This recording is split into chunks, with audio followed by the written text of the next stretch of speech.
J'ai senti ce battement. Dong-chan est nerveux parce que Ji-woo s'est collé à lui dans l'herbe. Mais écoutez bien, ce n'est pas de l'amour, c'est de la terreur. Le soleil s'éteint et tout devient feu et cris désespérés. Comment une après-midi paisible peut-elle se transformer en cauchemar mortel en un clin d'œil? C'est ainsi que commence Rameau de Espinacas. Et tout comme le feu illumine l'obscurité du rêve, illuminez cette vidéo en vous abonnant et mettez le feu à ce bouton like. C'est parti! Il était tard la nuit et Dong-chan tentait de se concentrer sur ses études. Mais dans son cahier, au lieu de formules, il y avait des dessins, un garçon avec une frange et un petit renard. L'esprit de Dong-chan était vide, en train de traiter quelque chose d'important. Soudain, un souvenir ou peut-être un cauchemar l'envahit, lui-même, effrayé, hurlant à un garçon avec un micro. C'était Ji-woo. Ce souvenir l'énerva, le poussant à penser que Ji-woo avait toujours cette tête rusée de renard. Alors qu'il essayait de se concentrer, les paroles de Ji-woo résonnaient dans sa tête. « Si tu as quelque chose que tu veux faire, pourquoi ne le dis-tu pas à tes parents ?» Dong-chan serra les dents. Déterminé, il pensa « Quand les examens seront finis, je demanderai si je peux aller étudier à Séoul. » Mais son rêve de Séoul heurta la réalité crue de son professeur. « Séoul ?» dit-il en ajustant ses lunettes. « Dong-chan, ne devrais-tu pas te demander si tu peux aller à l'université tout court ?»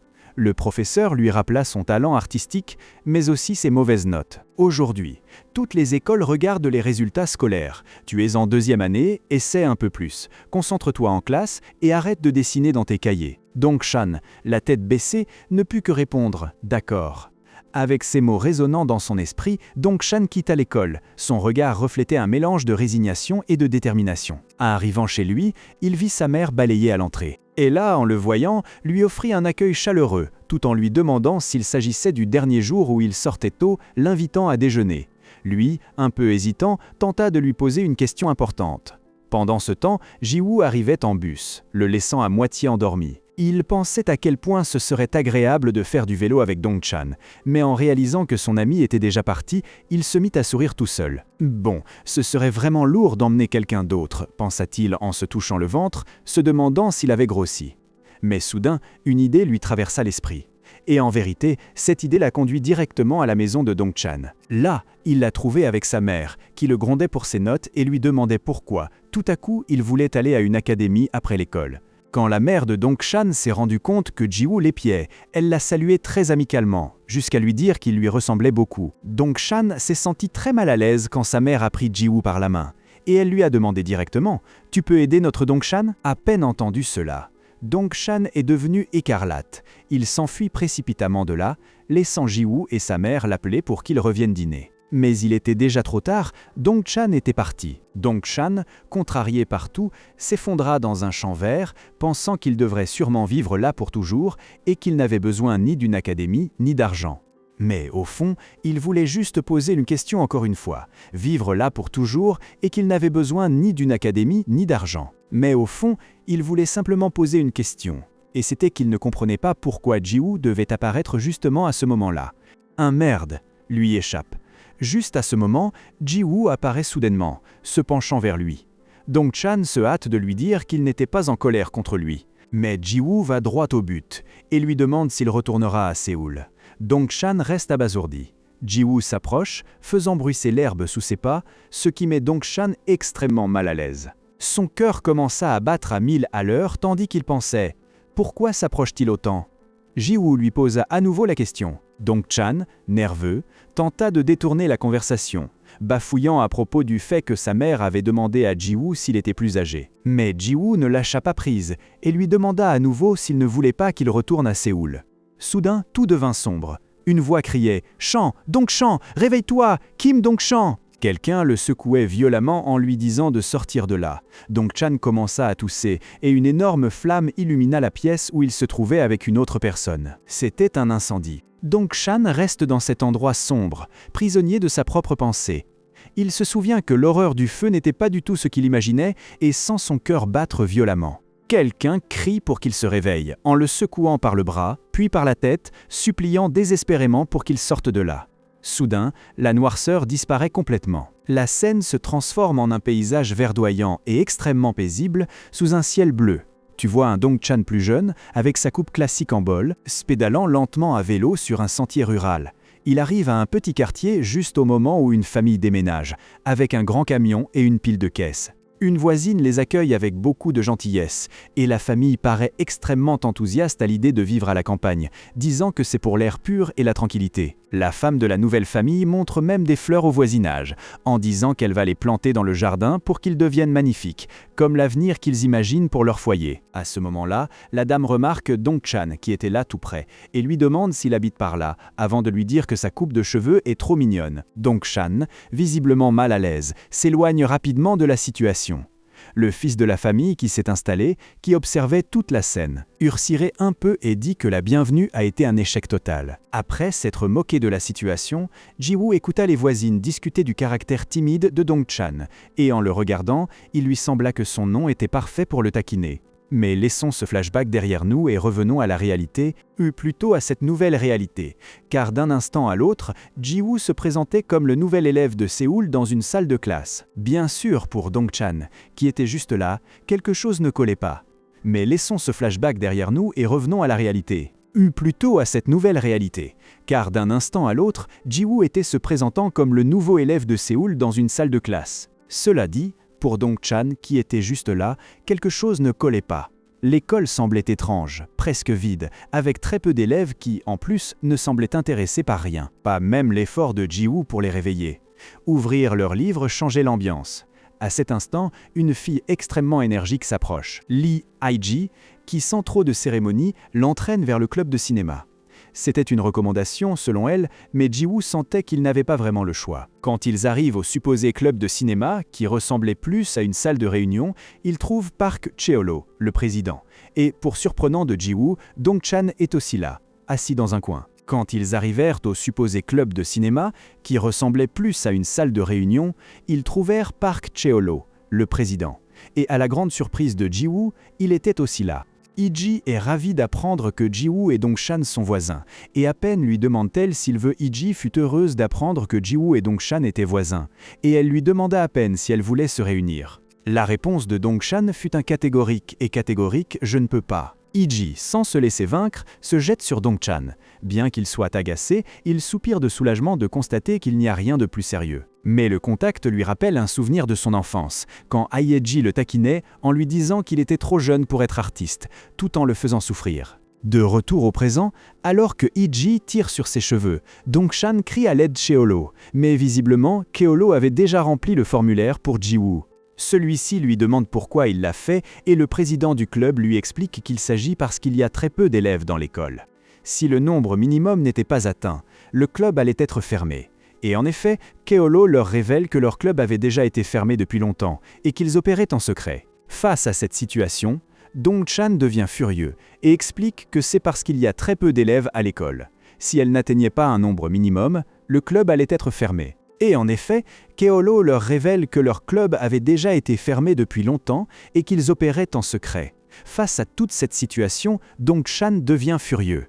Frappe la table, criant qu'il va bientôt transférer dans une autre école. Alors, à quoi bon s'inscrire? En disant cela, il se lève et quitte la salle. Iji, surprise par la nouvelle, demande à Ji-woo ce qui se passe avec Dong-chan tout en s'excusant.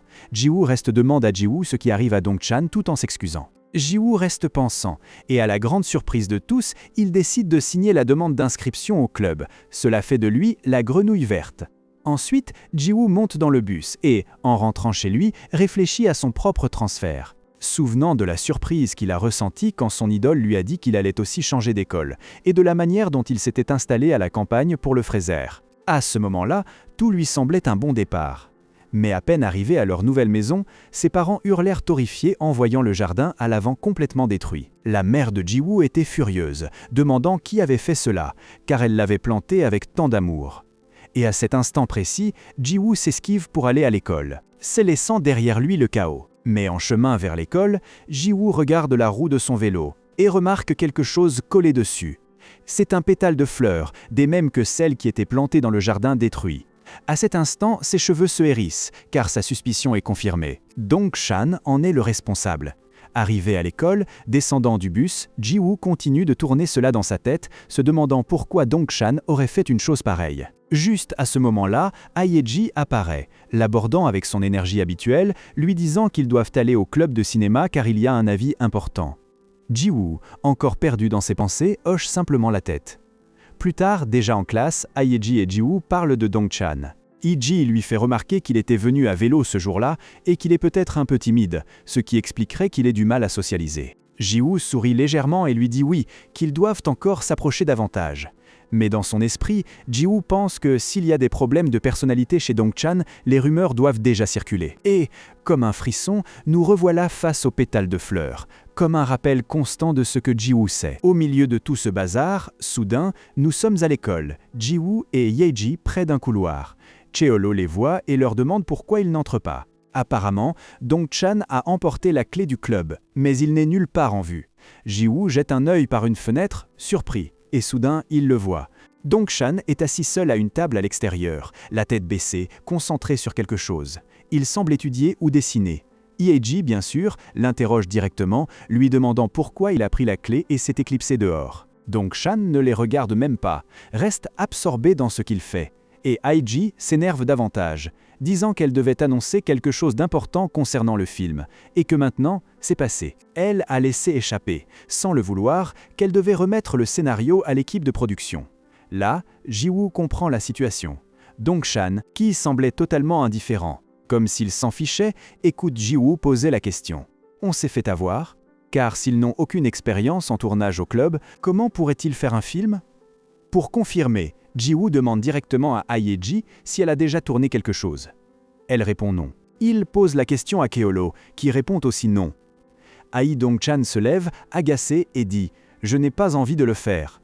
Hyeji crie pour qu'il s'arrête, mais il s'en va déjà. Cheolo le rattrape à la porte, lui demandant la clé, tout en se plaignant que tout va devenir très gênant, que même le public va avoir honte de la mauvaise performance qu'ils vont donner. Hyeji est profondément frustré par cette remarque.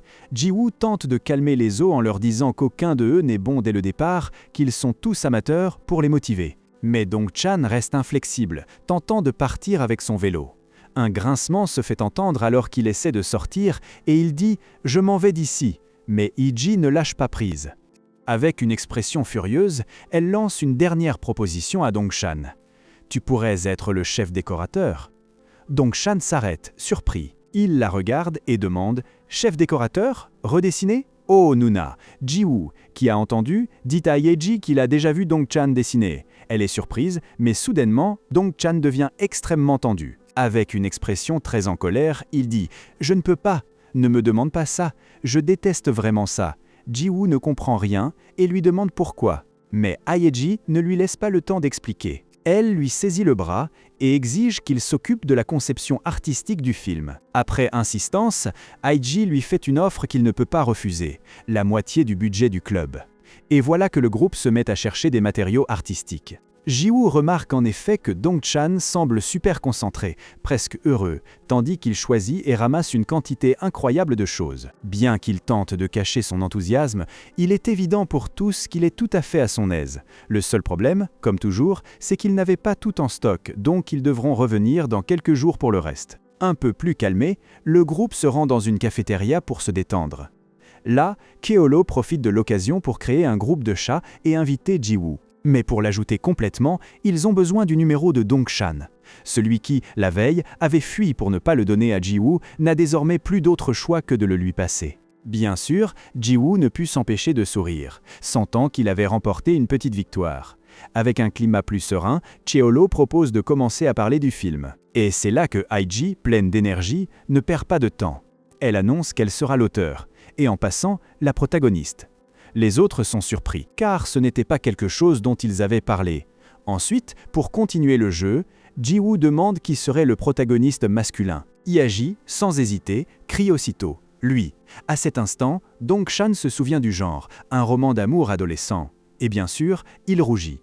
Il a l'air prêt à fuir à nouveau. Pero Dong-chan, pris d'une crise de panique, attrape son sac à dos et fuit en courant comme s'il était poursuivi par le diable. Hyeji, surprise, lui crie où il va, ce qui lui arrive si ce n'est pas son genre. Mais il est déjà sur son vélo, pédalant à toute vitesse, les laissant derrière lui, elle et Cheolo, qui restent à le regarder, l'air perplexe. Hyeji, frustré, se demande s'il la déteste parce qu'elle est la protagoniste. Ji-woo, qui a tout observé, commence à comprendre. Ses yeux se fixent sur Hyeji et la vérité s'impose. Dong-chan s'enfuit parce qu'en réalité, MIG. Après ce moment dramatique, l'histoire fait un petit bond. Nous voyons maintenant Ji-woo et Dong-chan sortir d'une boutique d'art, avec Dong-chan heureux de ses nouvelles acquisitions. Ji-woo lui demande s'il a trouvé ce qu'il cherchait, et il confirme qu'il a réussi, que ce qu'il avait commencé à manquer. Dong-chan range tout dans son sac à dos, avec un léger sourire sur le visage. Mais Ji-woo, vif comme toujours, profite de l'occasion et pousse légèrement Dong-chan. Avec un regard provoquant, il dit « Je sais tout ». Dong-chan le regarde, perplexe, sans rien comprendre. Et là, Ji-woo révèle toute la vérité qu'il a découverte, la raison pour laquelle Dong-chan ne voulait pas qu'il soit dans le club, et pourquoi il a couru comme un fou quand il a appris qu'il serait le protagoniste du roman d'amour. C'est parce que Dong-chan est amoureux de Iji. Ji-woo se détend, un sourire satisfait aux lèvres. Maintenant, je comprends pourquoi il agissait ainsi. Ji-woo, déjà persuadé qu'il est un détective, pose un bras sur l'épaule de Dong-chan et lui dit qu'il va l'aider. Dong-chan le regarde avec une tête de peu d'amis, lui disant qu'il est agaçant. Mais Ji-woo ne se laisse pas faire, lui dit de ne pas s'inquiéter, que même s'il semble s'interposer, il va l'aider. Juste au moment où Ji-woo essaie de monter sur le vélo de Dong-chan, celui-ci démarre à toute vitesse, le laissant derrière lui. Ji-woo crie qu'il descende, qu'il est lourd, qu'il a honte, tandis que Dong-chan s'éloigne de plus en plus vite. Ji-woo, qui ne renonce pas, le poursuit jusqu'à l'école et parvient à l'attraper, exigeant une explication pour l'avoir abandonné. Dong-chan, visiblement agacé, ne veut qu'une chose, qu'il s'en aille. Mais au milieu de la dispute, Ji-woo reste figé. Regardant quelque chose au loin, Dong-chan, au bout de sa patience, lui demande ce qu'il fixe. Car, là, Iji était assise à une table extérieure, concentrée à écrire, entourée d'une sorte d'aura magique. Iji les aperçoit et les salue avec un grand sourire. Tandis qu'ils s'éloignent, Iji leur raconte avec enthousiasme qu'elle écrit une histoire d'école. Et Dong-chan, avec son attitude antisociale, répond qu'à personne n'en a rien à faire. Il est agacé et demande à Iji pourquoi elle l'a envoyé avec Ji-woo, puisqu'il aurait pu y aller seul. Elle lui répond qu'elle voulait juste qu'il ne parle pas à des inconnus en chemin. Ji-woo, qui lui remet quelque chose, ne peut s'empêcher de rire intérieurement en prenant conscience de l'innocence de Iji. Dong-chan veut juste qu'elle le voie comme un adulte. Quelle idiote! Mais la situation prend une tournure inattendue quand Iji, avec son esprit si créatif, lance à Dong-chan une proposition. Et si tu étais le personnage principal masculin? Dong-chan est choqué, évidemment, lui, le héros d'une histoire. Ji-woo, quant à lui, est fasciné par l'idée et commence à le complimenter, lui disant qu'il a tout l'air d'un protagoniste de drame. Dong-chan, entre gêne et surprise, tente de le nier. Profitant de l'occasion, Ji-woo s'approche davantage de Dong-chan et commence à vanter sa chevelure soyeuse et ses yeux. Mais le problème, c'est qu'en parlant, Ji-woo touche ses mèches, ce qui pour Dong-chan équivaut à appuyer sur le bouton de destruction automatique. Dong-chan éclata en une colère contenue, criant désespérément à Ji-woo pourquoi il lui touche les cheveux. Il le repousse et Ji-woo recule, un peu choqué. Iji, voyant la scène, ne peut que demander si Ji-woo va bien. Il lui sourit mal à l'aise, disant que oui, tout va bien, qu'il n'y a rien de grave, que le gamin est juste trop sensible. Plus tard cette nuit-là, chez Ji-woo, ses parents s'inquiètent en se demandant où il est, car il est sorti et n'est pas rentré. Ils ne savent pas que Ji-woo est assis dehors, seul avec ses pensées, en repassant l'incident avec Dong-chan. Ils réalisent que le gamin déteste vraiment qu'on touche ses cheveux. Et tandis qu'il réfléchit, une nouvelle pièce du puzzle s'assemble. Il n'a jamais vu Dong-chan sans ses mèches qui lui couvrent le visage. C'est évidemment, après la confrontation et avec cette nouvelle information en tête, Dong-chan était furieux. Ji-woo, toujours assis dehors, essaya de lui envoyer des messages pour réparer les choses, mais rien. Dong-chan ne les lisait même pas. Alors, soupirant, Ji-woo décida qu'il valait mieux lui parler directement à l'école le lendemain. Il n'avait pas d'autre choix. Mais attention, car l'histoire fait un bond en arrière.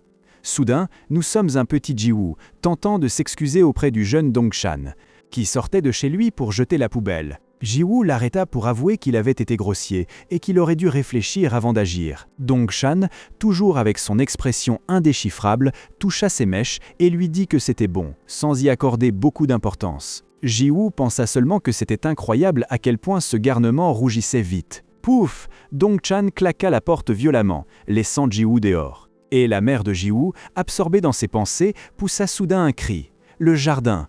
Encore une fois, il était détruit, et cette fois-ci, c'était bien pire. Furieuse, elle demanda à Ji-woo de jeter un œil pour voir qui faisait des bêtises.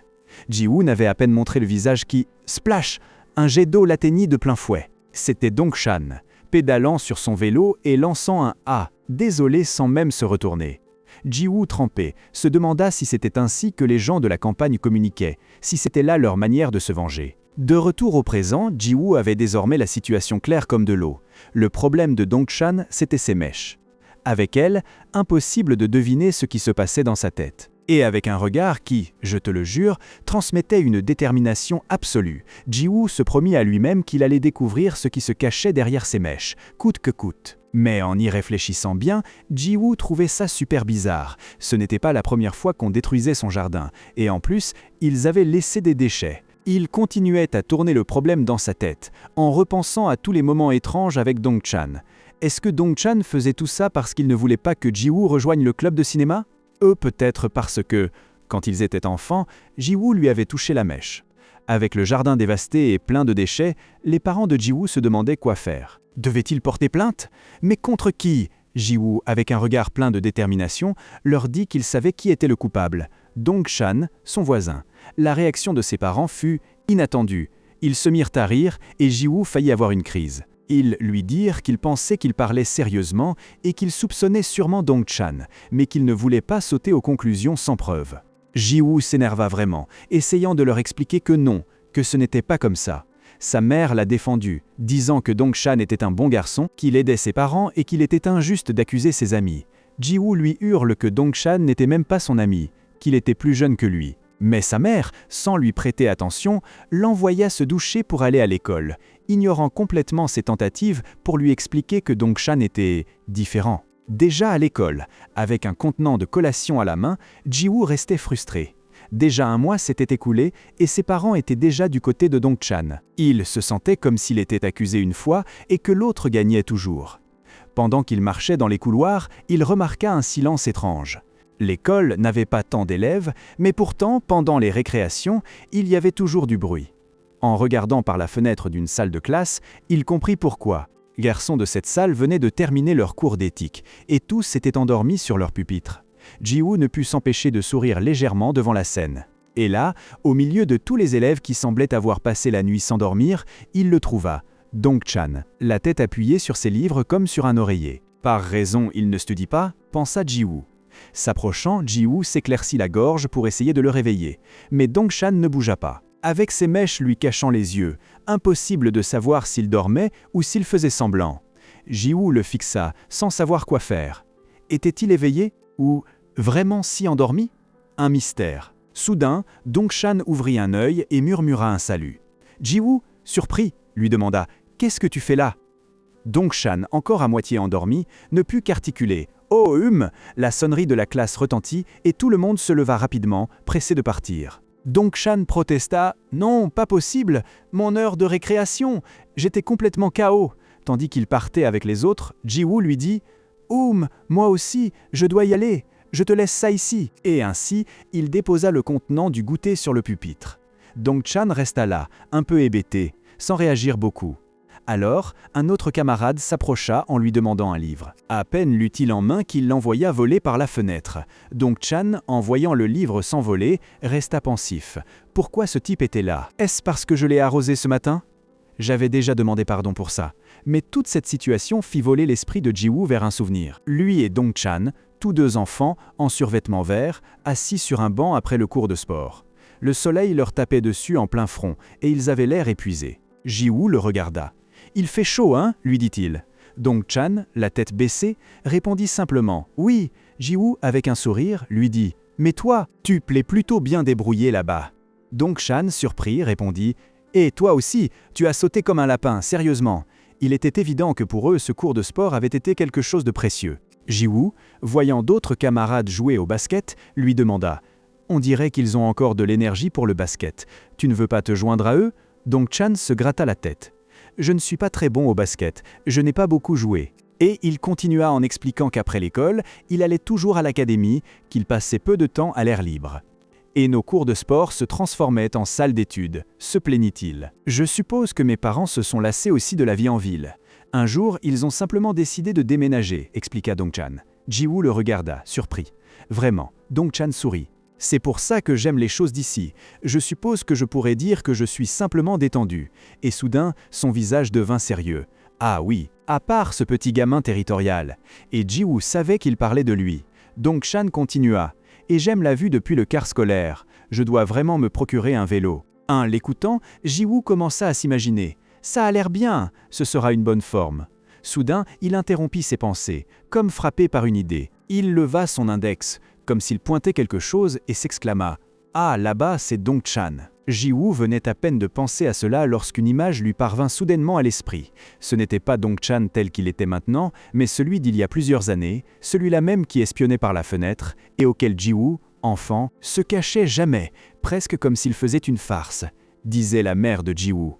Il est juste un peu mal à l'aise avec les étrangers, tu te souviens. Ces mots résonnaient dans la tête du Ji-woo d'aujourd'hui, tandis qu'il pensait au Dong-chan de l'école, celui qu'il avait rencontré récemment et qui avait toujours les yeux couverts. Ji-woo se souvint qu'un instant, dans la salle, il avait réussi à apercevoir ses yeux. Pourquoi les couvrait-il? Ils étaient beaux. En vérité, sur Jisei ne comprenait pas pourquoi. S'il s'approchait davantage, peut-être pourrait-il découvrir la raison. Une suspicion qui le rongeait. Yeux. Pourquoi les couvrait-il? Ils étaient beaux. En vérité, elle ne comprenait pas pourquoi. Si elle s'approchait davantage, peut-être pourrait-elle le découvrir. Ce Ji-woo du présent se dit à lui-même qu'il devait attraper le coupable avant qu'il ne devienne plus proche. Et de nouveau, l'esprit l'emporta vers une autre mémoire du passé. Ji-woo, enfant, s'interrompit en voyant Ji-woo du présent, se dit à lui-même qu'il devait attraper le coupable avant qu'il ne devienne plus proche. Encore une fois, l'esprit l'emmena vers une autre mémoire de ce passé. Ji-woo, enfant, s'interrompit en voyant Aiji, sa compagne, l'a vue et lui a demandé « Qu'est-ce qui se passe ?» Elle s'est précipitée pour voir ce que Ji-woo désignait, s'exclamant « Qu'est-ce que c'est ça ?» Là, par terre, éparpillée, se trouvait une collation entière. « Oh, mais qu'est-ce que c'est que tout ça ?» dit Aiji, surprise. Ramassait les sandwichs et les jus. Pensait aux paroles de sa mère. « Ce n'est pas un mauvais garçon, tu dis. » Regardait la fenêtre de Dong-chan avec une colère indéniable. « Tu en es sûr ?» se demanda-t-il, plein de ressentiment. De retour au présent, Ji-woo, désormais dans la chambre de stockage de sa maison, observait la porte d'entrée et le jardin. « Ce gamin sait être insouciant à la perfection, pensa-t-il. Comment peut-il être aussi impudent ? L'endroit était un désastre, mais parfait pour surveiller Dong-chan. Il ferma la porte avec détermination, prêt pour sa mission. Ji-woo était convaincu qu'il n'y avait aucune chance que Dong-chan soit ce bon garçon que tout le monde croyait. Pas question. Il devait l'exposer et montrer au monde à quel point il était hypocrite et effronté. Alors, il mit en place sa base d'opération. Il emporta son téléphone parce que c'était une nécessité, la Switch au cas où il s'ennuierait, une lampe de nuit parce qu'il avait peur de l'obscurité, et un matelas pour ne pas dormir par terre. Tout étant prêt, il se prépara et pensa « Prépare-toi, Kim Dong-chan ». Mais Dab a peur de l'obscurité et un matelas pour ne pas dormir par terre. Tout étant prêt, il se prépara et pensa « Prépare-toi, Kim Dong-chan ». Mais l'opération d'espionnage s'avéra moins excitante qu'il ne l'avait imaginé. 10 minutes passèrent et Ji-woo était déjà ennuyé. 30 minutes plus tard, il était allongé en train de jouer à un petit jeu sur la Switch. Et soudain, paf, il s'endormit comme une masse. Mais même dans ses rêves, l'image de Dong-chan ne le laissait pas en paix. Il commença à rêver de lui, ou plutôt de l'idée qu'il se faisait de lui, entouré de sacs poubelles, avec cette coupe de cheveux ridicule qui l'irritait tant. Pourquoi personne ne me croit ? Pourtant, même dans ses rêves, l'image de Dong-chan ne le laissait pas en paix. Il commença à rêver de lui, ou du moins de l'idée qu'il se faisait de lui, entouré de sacs poubelles, avec cette coupe de bol qui l'irritait tant. « Pourquoi personne ne me croit ?»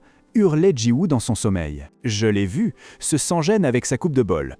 Il courait dans un couloir plein de déchets, trébucha sur quelque chose, et bam ! Un coup sec sur la tête le fit hurler de douleur. Il s'éveilla brusquement, étourdi et confus. « Ce n'était qu'un rêve. Je me suis endormi, murmura-t-il, en se frottant la tête. Mais la douleur qu'il ressentait était bien réelle. Au début, il ne savait pas d'où elle venait, jusqu'à ce qu'il remarque quelque chose d'étrange. Un fessier. Qui était-ce ?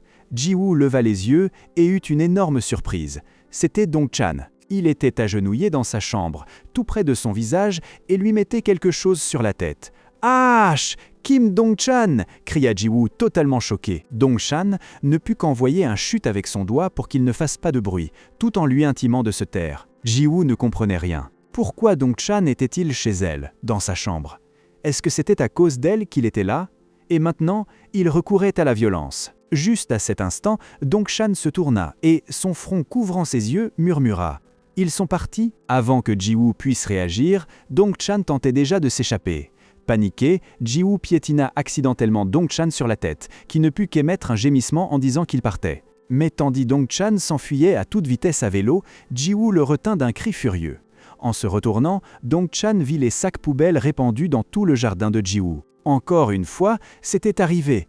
Ji-woo l'interrogea, exigeant de savoir pourquoi il s'immisçait toujours dans sa maison ou sa famille. Dong-chan, cependant, s'esnia avoir été lui-même, affirmant que le jardin était déjà dans cet état quand il était arrivé. Ji-woo, bien sûr, ne lui fit pas confiance une seule parole. La dispute fut interrompue par le frère de Ji-woo, qui venait juste d'arriver et dit à Ji-woo de ne pas accuser les gens sans réfléchir, car Dong-chan avait dormi dans sa chambre tout le temps.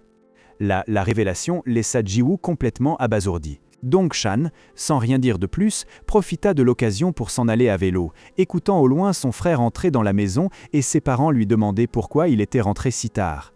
Le lendemain, à l'école, Dong-chan était perdu dans ses pensées. Il acheta une boisson gazeuse dans la machine, la déboucha, puis, après l'avoir bu, la jeta correctement dans la poubelle.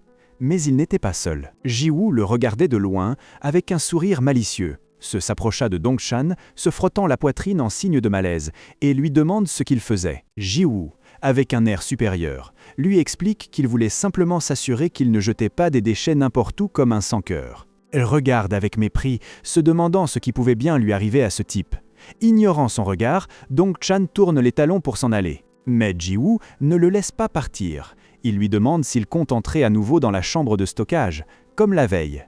La question prend Dong-chan au dépourvu. « Comment sais-tu que j'étais là ?» demande-t-il, une claire note d'alarme dans la voix. Ji-woo, voyant la réaction de Dong-chan, en profita pour lui demander directement ce qu'il faisait enfermé dans la chambre de stockage, et s'il avait été chassé de là. Dong-chan, déjà un peu sur la défensive, lui répondit qu'il faisait la garde pour attraper celui qui avait détruit le jardin. Bien sûr, il n'avait rien vu, puisqu'il s'était endormi, comme Ji-woo l'avait suggéré plus tôt. Mais Ji-woo ne le crut pas un seul instant, marmonnant que faire la garde était purement une excuse, et lui reprocha d'avoir apporté un matelas. Voir une console comme s'il s'était installé là pour de bon, et à cet instant, Dong-chan eut un déclic. Il le savait. Ji-woo l'avait vraiment espionné. Mais Ji-woo, avec ce sourire rusé de renard, lui demanda s'il avait apprécié tout son montage. On dirait que, sans le vouloir, il avait réussi à capter son intérêt. Hein ? Dong-chan n'était pas d'humeur à jouer. Il lui dit d'arrêter ses bêtises et lui reprocha d'être lamentable de chercher de l'attention en harcelant quelqu'un. Encore plus, de détruire son jardin encore et encore. L'accusation mit Ji-woo en colère, qui lui répondit avec une rage visible qu'il en avait assez et que ça n'avait rien à voir avec la poubelle ni avec lui. Mais à cet instant précis, au milieu de la dispute, Dong-chan glissa. Un crash et un cri résonnèrent dans les couloirs, alors qu'il tombait dans les escaliers, terminant par terre, entouré de camarades qui le regardaient avec inquiétude. Un moment plus tard, la scène changea. Dong-chan s'éveilla dans la infirmerie de l'école, encore avec sa frange caractéristique qui lui cache les yeux. Visiblement endolori, il ouvre lentement les yeux lorsqu'il entend soudain une voix. C'était Ji-woo, debout de l'autre côté de la fenêtre de l'infirmerie, qui lui demande s'il va bien. Dong-chan le regarde, et Ji-woo tire le rideau, puis lui demande à nouveau s'il se sent bien. Pendant ce temps, dans les couloirs de l'école, les élèves ne cessent de parler de l'incident. « Que faisons-nous » se demande-t-il. « Il est tombé dans les escaliers » dit l'un, tandis que d'autres reconnaissent le garçon étendu. Ce n'est pas ce garçon-là. La nouvelle de la chute de Dong-chan s'était répandue comme une traînée de poudre, alors que la nouvelle de la chute de Dong-chan était déjà le sujet de conversation dans le couloir. Aiji le trouvait étendu, presque inconscient. « Dong-chan, qu'est-ce qui t'est arrivé ?» criait-elle en essayant de le soulever, mais le garçon était très lourd et elle ne pouvait pas le bouger. Voyant que les autres élèves ne faisaient que regarder, Aiji suppliait désespérément de l'aide. À cet instant, Ji-woo apparut. Aiji le vit et cria « Ji-woo, qu'est-ce que tu fais là? Tu vas juste regarder ?» Ji-woo hésita un instant, puis finit par accepter. « Ah, non, moi, je vais l'emmener. » Ainsi, ensemble, ils portèrent Dong-chan jusqu'à la infirmerie. À cet instant, Ji-woo apparut. Aiji le vit et cria « Ji-woo, qu'est-ce que tu fais là? Tu vas juste rester à regarder. » Ji-woo hésita un instant, mais finalement acquiesce. « Ah, non, moi, je vais l'emmener. » Ainsi, ensemble, ils transportent Dong-chan jusqu'à l'infirmier. À l'infirmerie, Ji-woo s'excusa auprès de Dong-chan pour l'incident. Mais Dong-chan, son front couvrant ses yeux, lui dit « Oublie ça, c'est moi qui ai glissé. » Un silence gênant remplit la pièce, jusqu'à ce que Dong-chan ajoute d'un ton plus sérieux. « En réalité, tout ça s'est produit parce que tu m'accusais sans cesse. Tu as continué comme ça. » Ça aurait pu finir par me tuer. Ji-woo, visiblement affecté par ces mots, demande à Dong-chan. Pourquoi as-tu pensé que c'était moi qui laissais les déchets? Pendant ce temps, dans le couloir, Eiji et Keolo discutent de ce qui s'est passé. Eiji lui explique que Ji-woo l'a emmené à l'infirmerie, mais que quelque chose me semblait bizarre. Keolo lui demande si quelque chose la tracassait et elle, un peu hésitante, répond qu'elle voulait simplement que les gens soient plus gentils. Pendant ce temps, dans le couloir, Eiji et Keolo discutaient de ce qui s'était passé. Eiji lui expliqua que Ji-woo l'avait emmené à l'infirmerie, mais que quelque chose puis, comme si elle se souvenait soudainement de quelque chose, celle s'exclame, avec un sourire un peu étrange. Territorial! Et malgré le fait que Ji-woo ait aidé Dong-chan, son esprit ne cesse de repenser à cela. Ensuite, comme s'il se rappelait quelque chose, s'exclama-t-il avec un sourire un peu étrange, territorial. Et malgré le fait que Ji-woo avait aidé Dong-chan, son esprit ne cessait de réfléchir. Peu importait à quel point tu étais suspect, Dong-chan, fatigué, n'en pouvait plus. Il cria à Ji-woo, presque incrédule. « Vraiment ? Tu ne penses pas que tu aurais dû me demander avant de ne pas avoir de preuves ?» Ji-woo tenta de bredouiller une excuse en disant qu'il l'avait déjà interrogé auparavant, mais Dong-chan l'interrompit brusquement. « Tu appelles ça demander? Tu avais déjà pris ta décision. Tu me regardais comme si j'étais le crétin qui avait laissé la poubelle là-bas. » Dans la infirmerie, Dong-chan, toujours debout, lâcha à Ji-woo tout ce qu'il pensait. Il lui dit que les gens pensaient qu'il était un garçon timide et gentil, même s'il pouvait parfois être un peu froid, mais que lui, Ji-woo, ne l'avait jamais traité correctement. Au contraire, il s'était opposé à ce qu'il rejoigne le club. Il était grossier, super sensible, et comme il ne laissait jamais voir ses yeux, il devenait impossible de lui faire confiance. Et soudainement, une image s'imposa à l'esprit de Dong-chan, comme un frisson. Une voix lui dit « Tu as dit que tout irait bien, tant que tu ne le montrais pas. » C'était une sorte de promesse ou d'avertissement qui ne quittait pas son esprit. Un secret qu'il sentait devoir garder à tout prix. Pendant ce temps, Ji-woo, qui restait assis, presque sans souffle à cause de la dispute, entendit Keolo demander où était parti Dong-chan. Il était profondément surpris par la rapidité avec laquelle le garçon était parti. Iayeji, inquiète, s'approcha de Ji-woo et lui demande « Ji-woo, qu'est-ce que tu lui as dit pour qu'il agisse ainsi ? Pff, quel final inattendu ! Comme on a dit à Dong-chan, tant que tu ne le montres pas, vous ne gardez pas le secret et faites que le bouton s'abonner devienne rouge maintenant. Dites dans les commentaires quel manhwa vous voulez voir. À la prochaine.